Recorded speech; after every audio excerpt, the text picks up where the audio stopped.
Welcome to the AIIC AI Chat, where conference interpreters explore all things AI.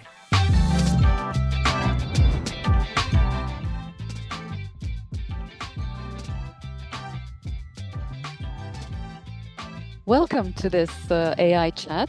I'm Lale Danai from the AIIC AI workstream. And in this podcast, we will be providing an introduction to the AIIC AI workstream's guidance tools, namely the AI landscape and the AI decision tree. As you know, these tools were unveiled during the AIIC assembly in Lima, and we received several requests for an educational podcast to provide an overview of these tools. So here we are. Joining me this morning to present these tools are Irina Paramonova and Magda Linda Junke from the guidance group of the AI workstream. Magda, the floor is yours. Thank you very much, Lale. So I will start with the piece of guidance everybody is forgetting about, which is the AI landscape. And one piece of feedback that we got was that it's very difficult to enter and to manage. And so I'll start with that. And let me just share my screen. And let's first go to the AIIC website. So in order to see the landscape, you actually have to be logged in as a member. And then you can go to members resources. And once you do that, you'll find the AI landscape here. Now, I'm going to click on it and then scroll down. And you can see that there's this tiny embedded mirror board here. And in that view, I absolutely agree. It's worthless. You can do nothing with it. You can't even read anything. So what you first need to do is go down here where you can see the minus and the plus sign and go to the full screen mode. So click on full screen. Now it's still tiny, but you have it on your full screen. And now zoom in. You can do that with your mouse pad, with your mouse, Control plus, or you go down here to the lower right corner and click on the plus. Now, if it hides up there, just drag it down so you have the full picture. Now, let me just tell you how this started. When we were tasked with producing guidance, we were told that, we should just come up with guidance. And the idea was not to have a lengthy text document, but instead to have something hands-on. And we first needed to sort our ideas. So we came up with this mind map of everything that had to do with interpreting and AI. You can see it here. And we divided it in 3 groups. First, AI replacing interpreters, something many of us are worried about.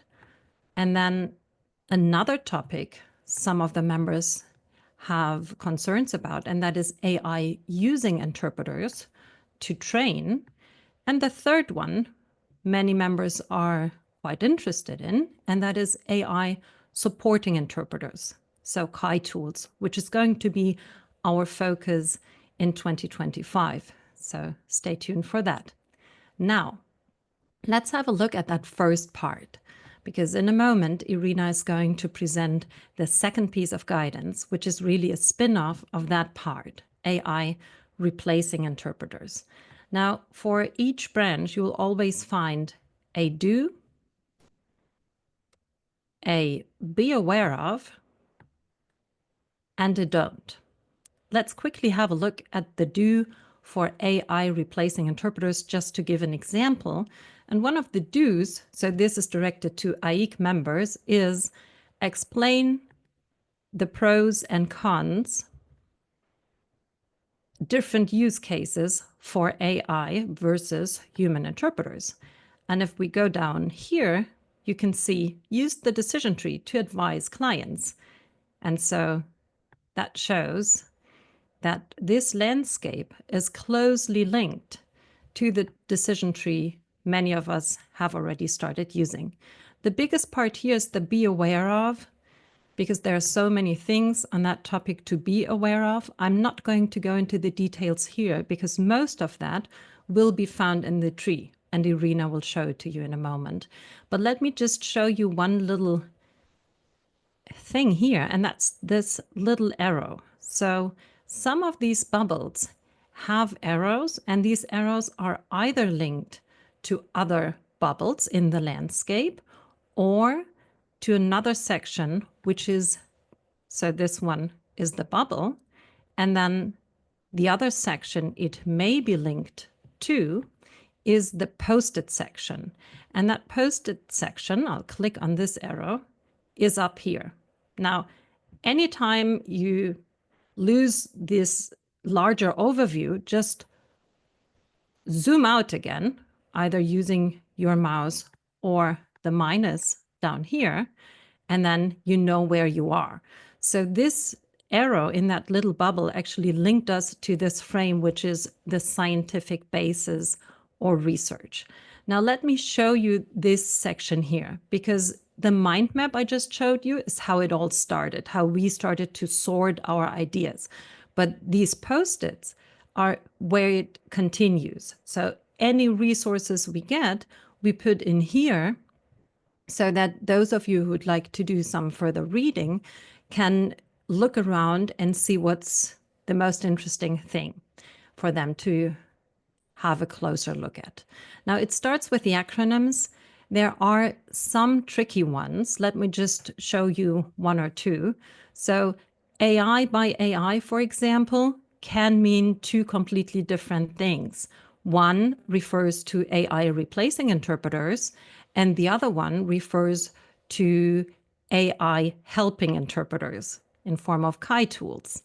So you'll also find AST, automatic speech translation, which is the term many of us have been using for machine interpreting to show that it's not actually interpreting what the machine is doing. And then you'll find the frames here with the legal basis. You'll sometimes have a headline or even a little description of what to find when you click on the link. And for the legal basis, you'll find some pieces for specific countries or regions. Maybe it's more on the topic of copyright or human rights or AI ethics. And then the existing guidelines is what you find here in green, where, for example, the Safe AI guidance or the Fit Position paper can be found to see what other organizations and associations have written about AI or even AI and interpreting. And now many people have asked us, do you have a list with resources? I would like to see how well AI is doing. And so that's what you can find here, either as the scientific basis. So there you will find actual studies on the topic, or some of the pieces were so interesting, we definitely wanted to share them, but they weren't really scientific. So there's that section of anecdotal evidence that will link you, for example, to a LinkedIn post on the experience of AI interpretation by an interpreter. And then there are two more, and that one is Kai tools and the other one AST tools. So when you talk to your client, you are aware of the existing tools and you have the full picture. And then there is one more frame, and that's a bit hidden because these are the new references. I just want to show it to you to then also say, if you have any interesting articles, studies you come across, please send them to us so we can add them here. And then after looking at them and knowing in what category they should go, we can then put them in one of these frames. So again, the landscape has been a bit forgotten because the decision tree is so nice and shiny and fancy, but please give it another try. Look at it. Look at the mind map. look at the different bubbles, and also click through the post-it section. I think it's definitely worth it. Well, thank you very much for that, Magda. We have received a few questions on the landscape, and I'd like to start by asking you the first one, which is there a list with all the laws that I can send to my client? Well, as I just showed, there is a post-it section. The idea is not to have a list that you can just copy and paste and send to your client. I think it would be best if you, knowing your client, where your client is located, in what area your client is active in, to then choose the most relevant laws, which you can find in that section, and send those to your client, because I'm pretty sure the client will not look at an exhaustive list. Yes, absolutely. I have another question, but this one's for Irina. And that is, do all the bubbles have a scientific or legal basis? The answer is yes and no. We are constantly going through iterations with technical and legal experts, but that doesn't mean that the information that we present to you is etched in stone, precisely because this area of human knowledge is in flux. What you can be sure of is that what you see is the latest, the most relevant information that we found. And of course, it's based on research, it's based on the existing legal instruments. But to say that this is the truth in its latest iteration, unfortunately, we cannot do that. Okay. So a follow-up question about all the post-its we just saw. So as we go along, there will be more and more post-its, right? I think that it will end up by getting a bit messy. Shouldn't the information be stored in a repository of sorts? This one's for Irina as well. All right. Um, because as a person who relentlessly miracles everything in the house, we tend to do the same thing with our landscape and with our decision tree. We are constantly going through every item there and weed it out, clean it up. Anything that loses relevance or just becomes too old, we take it out. So I hope that it will not get too cluttered. However, we also have an expert among us, Anya Rutten, and she is working on developing a repository that will have a comprehensive list. Excellent. So I believe that's all we have for the landscape, and we can now move on to the AI decision tree, which will be presented by Irina. Thank you. And I apologize for sometimes turning from the screen because I usually work on different documents on two computers, and the decision tree is now on my working computer. So this is an instrument designed to help you have an informative and flexible conversation with your client, or frankly, anybody who asks you a question about AI possibly replacing interpreters. The first and the most relevant question that you need to ask or need to put to a decision maker is, what do you stand to lose if communication fails? You don't need to put it into these exact words, but this is the gist behind that question. And the answer could be not so much, or it could be very much so. And here's that first question. And the reason for losing so much could be because there's a lot at stake, because it's a high level event, or our listeners have a legal right to interpretation, or our reputational losses might be potentially too high. And here you could go into this red frame that gives you the explanation of why not. Why can't you stake all your reputation on a machine interpreter instead of a human interpreter? We we tried we try to give you as succinct as possible of an explanation, but also provided several links and even an alternative. The first thing you need to say is that it's not reliable enough. It may even say the opposite. There are several examples. It also explains that it's prone to hallucinations, gender bias, and racial bias.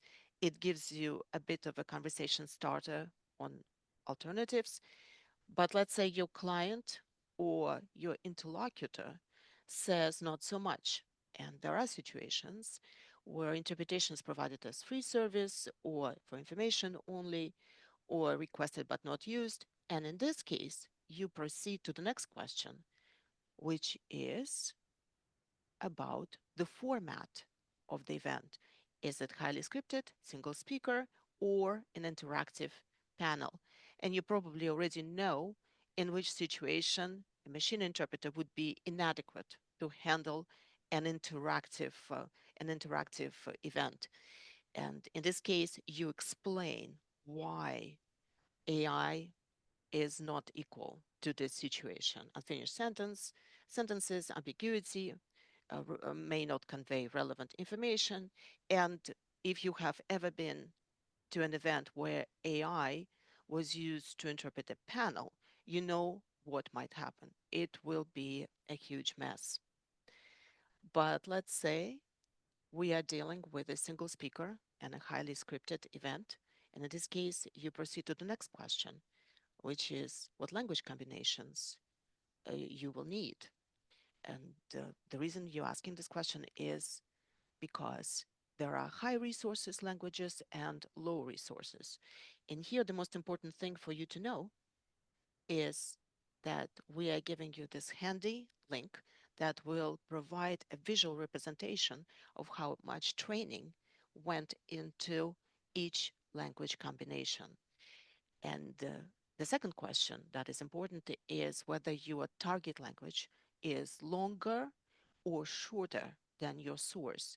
And here we rely on you to use the layman's terms if you're talking to a client who doesn't understand what interpretation is, much less what target language is. You have to explain it in the terms that would be understandable. And of course, uh, we have every confidence in you that you will know how to choose your words and the right register. But let's say your client is dealing with high resource and equal or shorter target. In this case, you proceed to the next question about cultural references, emotion, humor, and technical jargon. Same choices. I will not go into them. Then the next question is about sufficient audio quality. Sometimes we think that AI can handle really anything, where in reality is the opposite. Machine interpretation requires much more optimal audio conditions than human interpreters. It really needs to hear every word, whereas you will be able to weave in the right context. And even if you miss a word or a sentence, you will be able to convey the meaning. Not so much a machine interpreter. Then you proceed to the next question about sensitive data and intellectual property. And the image that I have in my head that helps me understand this point is that anything, any information that is outside of interpreter's head is no longer safe. It could be hacked, it could be shared, it could be required to be provided. So you no longer have control over your information. And that's what we explain in this line.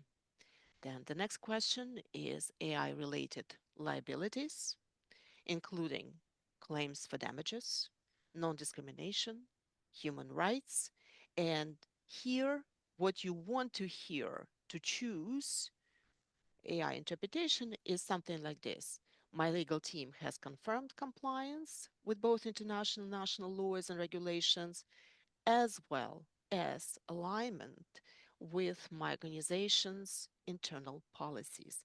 If that's the answer, or if the answer is we are going to announce a disclaimer, which nobody wants to do because basically it means we are not responsible for our interpretation. Then you can proceed to the finish line and understand that for this client, automated speech translation is an option for the event. And in this case, we really want to hear from you. And even if they haven't chosen machine interpretation, if they just had this conversation, we still want to hear from you. We want to know how this conversation went, what you think went well, what didn't, what could be improved.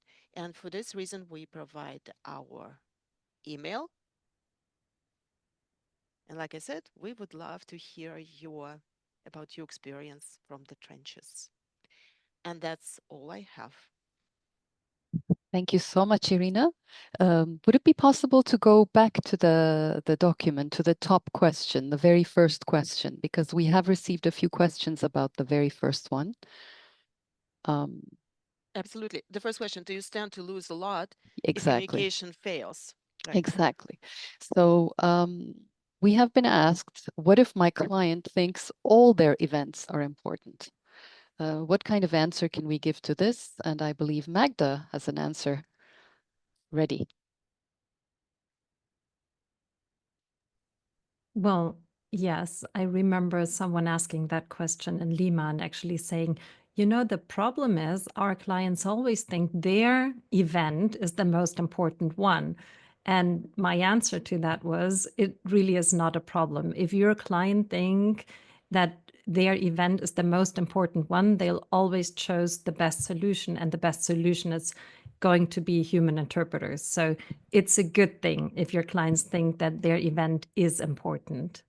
But I think there was another question on the first question. So yes, the other part of the first question is, I mean, some people just don't feel comfortable with the first question, and they don't want a yes or no answer to to start the conversation. And they ask us, what could we ask our client instead to open up the conversation? Irina, maybe you have an answer to this one? Yes, sort of always say that this tree is not really one of those American how to do something books where it gives you exact prescriptive answers to any situation. Like with the landscape, the same thing with the tree. You really have to go through it and maybe even internalize it. That's why I always suggest that before you have any conversation, go through this tree and answer all the questions on behalf of your clients because you know them. Go one by one through each client on your roster and think of this conversation. And then when you actually when you have an actual conversation, you will never use undiplomatic language, because right now what you have, do you stand to lose a lot if communication fails, is just a gist of what you're trying to find out. But you could couch it in the suitable words, and you are an expert in choosing the right words for the right client in the right situation. And like I always say, we fully trust you to do that right, to get this right. All right. Our next question for Magda is, can you print this decision tree? yeah, we're usually being blamed for not being able to print the landscape, even though Anya was able to print it on a tablecloth. Well, the tree, we want it to be printable. That has always been the goal. And it's a PDF document that you can download. You can print it indeed.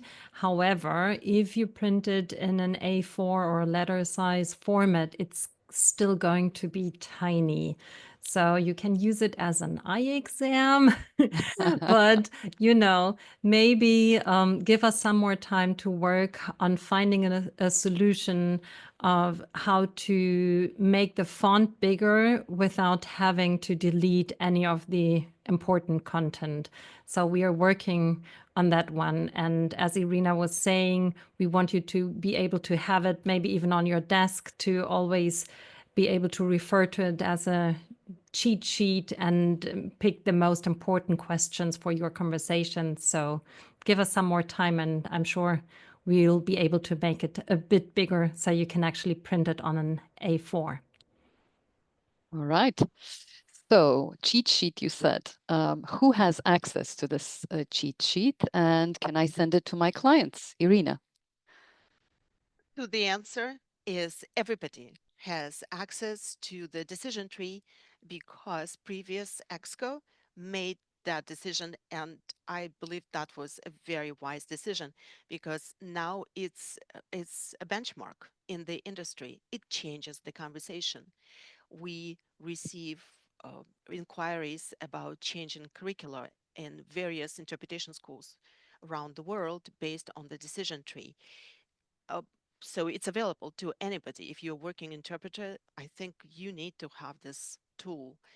But the landscape is, like Magda sometimes describes it, it's the intellectual instrument for our members, only for the AIIC members and pre-candidates and candidates. So that's the answer to the first question. The second question, Lali, if I remember correctly, whether it makes sense to send it to our clients. Yes. And it would be, on the surface, a very efficient way of doing things. Ask yourself this question. If you come to a theater and you are provided a script by the actor instead of watching the play, would you really be satisfied with that? Because that's the equivalent of sending your script to your client instead of going through a conversation, instead of listening to the answers, instead of adapting the information that we gave you that is still generic to your specific situation, to your specific conversation. I would say if there was cheating, if there were ever were cheating, that would be cheating. You really can't get out of doing this very specific and very important work. And maybe the last thing I should probably add is that our target audience for these two tools are interpreters and LSPs, maybe agencies, consultant interpreters, not really clients. We are working, our guidance group, Magda and I, are working on a new instrument which will specifically be aimed at clients, and it's called Client Checklist. Please stay tuned. It will be available very soon, and it will be a very, very simplified version of this information, which I would say for your eyes only. Well, thank you very much for that answer. That was our last question. Any final words, Irina?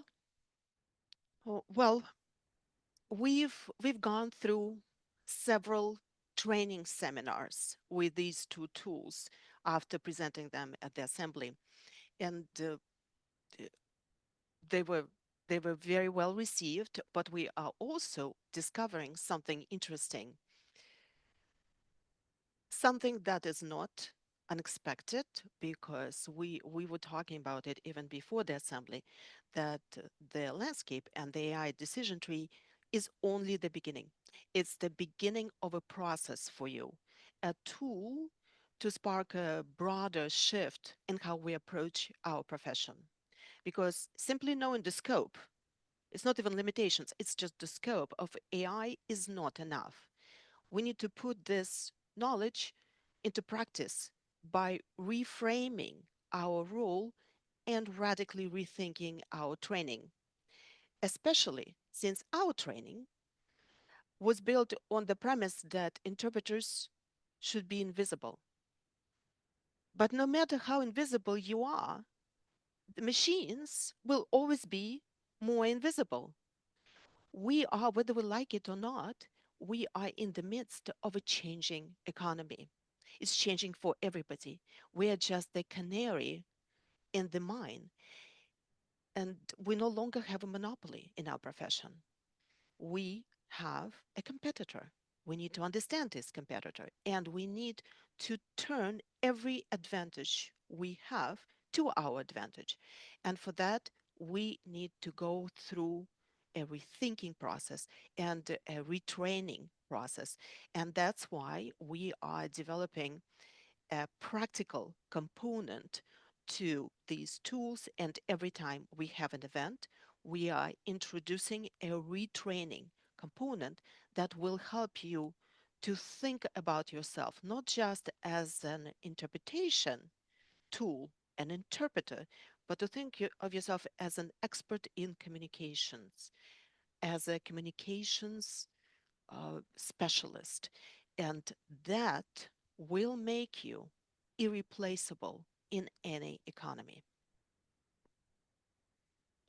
Thank you very much for that. And thank you very much for joining us today in exploring the AIIC AI workstreams guidance tools, the AI landscape, and the decision tree. We hope that you found this overview helpful and that it answered some of the questions you had about how to navigate and how to use these resources. Your engagement means a lot to us, and we're really excited to hear your thoughts and your feedback. So if you have any more questions, if you need any assistance, please feel free to reach out to us. We really appreciate your participation, and we look forward to continuing this important work together. Thank you very much. Bye-bye.